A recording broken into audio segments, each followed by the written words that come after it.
Top 5 யூனிக்கான talk breeds எல்லாம் இந்த வீடியோவில் பார்க்கலாம் வாங்க. நம்பர் 1 சைனீஸ் கிறிஸ்டட், சீன முகடுன்னு சொல்லுவாங்க தமிழ்ல. இந்த நாய்க்குட்டி பார்த்தீங்கன்னா பஞ்சு மாதிரியான தலையோட, அதனுடைய முடி இல்லாத உடலோட, நீண்ட முடியுடன் கூடிய கால்கள், காதுகள், வால்களால ரொம்ப யூனிக்கா தெரியும். அப்பியரன்ஸ்ல பார்க்கறதுக்கு வித்தியாசமா இருக்கும். இதனுடைய பெரும்பாலான முடி இல்லாத உடலும் சில பகுதிகளில் மட்டுமே காணப்படக்கூடிய ரொம்ப சாஃப்டான முடியும் இதனுடைய தோற்றத்தை ரொம்பவே சிறப்பாக்குதுன்னு சொல்லலாம். விஸ்வாசமாக இருக்கக்கூடிய இந்த நாய் பார்த்தீங்கன்னா ரொம்ப அன்பா இருக்குமா, ரொம்ப விளையாட்டுத்தனமான செல்ல பிராணி தான் இது. நமக்கு ஒரு டென்ஷன் இருக்கும், இதுக்கு இவ்வளவு முடி இருக்கு, எங்காவது உதிருமோ அப்படின்னு. ஆனா பாருங்க, இந்த நாய்க்குட்டிக்கு முடி உதிர்வே இருக்காதான். அதனாலேயே இந்த ஹேர் அலர்ஜிக் இருக்கக்கூடிய பர்சன்ஸ்லாம் இந்த நாய்க்குட்டியை, அதாவது இந்த சீன மூடு நாய்க்குட்டியை அவ்வளோ அழகா பிராணியா வளர்த்துவாங்களாம். நம்பர் 2 பெசஞ்சி. இந்த பெசஞ்சி பார்த்தீங்கன்னா உலகத்துடைய பண்டைய நாய் இனங்கள்ல ஒன்று.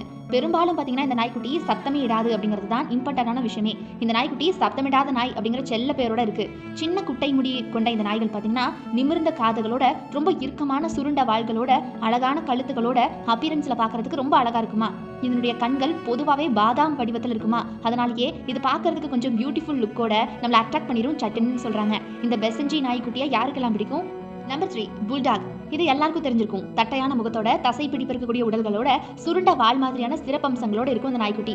சில புல்டாக் இனங்கள் தங்களுடைய பருமனான உடல்வாகு, தட்டையான முகங்கள், சுருக்கமான தோல், சுருக்கமான மூக்கு மாதிரியான குணாதிசயங்களோட தனிச்சு தெரியும். இந்த மாதிரி இந்த புல்டாக் குள்ளேயே பல பல வகைகள் இருக்கு. சில நாய்களுக்கு கொஞ்சம் பாத்தீங்கன்னா அப்பியரன்ஸ் வேற மாதிரியான தோற்றத்தோட இருக்கும். ஆனா புல்டாக் வகையிலேயே பாத்தீங்கன்னா அழகான புல்டாக்ஸும் இருக்கு. நம்பர் 4 கொமண்டோர். இதுக்கு ட்ரைனிங் ரொம்ப ஈஸியாக கொடுத்துடலாமா. உலகத்திலேயே ரொம்பவே ஈஸியாக அடையாளம் காணக்கூடிய நாய்கள்லேயே இதுவும் ஒன்று. எல்லா விதமான சீசன்ஸ்லையும் ஒத்து போய் வாழ்ந்துக்கூடிய நாய். வேட்டையாடுறவங்க முக்கியமாக இதை வளர்த்துவாங்களாம். இதனுடைய ரோமம் இருக்குது இல்லையா, அது செம்மறி ஆடுகளுடைய கம்பளிய மாதிரியே ரொம்ப கம்ஃபர்ட்டாக இருக்குமா. அது போக மாப் டாக் அப்படின்னு சொல்லுவாங்க. அதாவது மாப் டாக் அப்படிங்கிற செல்ல பேரும் கூட இதுக்கு இருக்கு. இது ரொம்பவே பார்த்தீங்கன்னா நட்பாக பழகக்கூடிய நாய். கொஞ்சம் வித்தியாசமான தோற்றத்தோடு இருக்குமா. Number 5 Bassett hound. இந்த நாய்கள் ரொம்ப நீளமா, தொங்கும் காதுகளோட, தொய்வான தோலோட, குட்டையான கால்களோட, ரொம்ப பெரிய உடலோட இருக்குமா. இது ரொம்ப அன்பான நாய்களாம். ரொம்ப விசுவாசமான நாய்களும் கூட.